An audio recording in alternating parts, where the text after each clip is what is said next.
people at home, can you give us some metrics in terms of the growth of your channel? Yeah. Right now? Because I think you recently just had a new achievement, right? Yeah, I just broke 100K. So 100,000 subs? Yeah, 100,000 subs.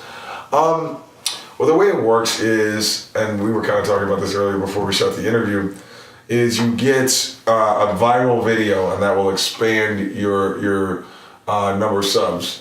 When I was first starting, it probably took me 2 months to get 1,000 subs. And that's partially just I didn't have the equipment up, the editing wasn't there, I wasn't as comfortable.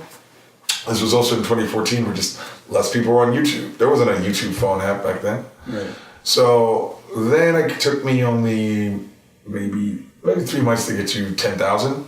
Wow, okay. So I was That's able still pretty fast though. Yeah. What I was doing was doing these videos based on, how to rap like Drake, how to rap like Eminem. So I was pretty ruthless about, So kind of riding that wave, that trend. Yeah, riding trends.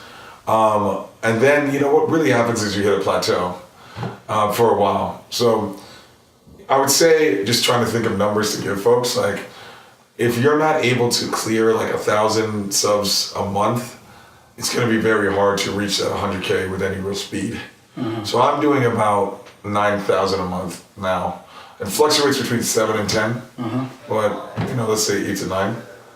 And the more viral based material I do, the faster that goes. Yeah, but that's for the people listening, it's like that's a personal decision. How much you're going to do it. How much are you going to do it just for the numbers? Right. How much are you going to build a great business? Right, because one thing I kind of have the issues with, me personally, also being a person online doing videos, is let's say you make a video of like a fluffy cat. It gets like 2 billion views. Those views might not really be quality views, right? So how do you differentiate between quality views, people you want to work with long term, so basically customer lifetime value on the video? Okay. So how do you work with that? I personally track that based on my other social media. Also how much I'm getting contacted directly. So for example, like, this is one thing we need to work on. I have 100,000 subs on YouTube, but like 5,000 on Instagram. So I've either got to find a better way to communicate the value that they'll want to search me out, or, but on the other hand, the people on Instagram that hit me up, it's like 5 a day. Also things like being recognized, like I got recognized in person twice yesterday. Like in LA, and they were all cool people, and they were just genuinely like one dude. No creepers. Yeah, no. One dude just started rapping like, "Yo, Drew, I'm sitting with my boy." I'm like, "Oh my god!" Like, so I hope that's valued. Nice. So things like that.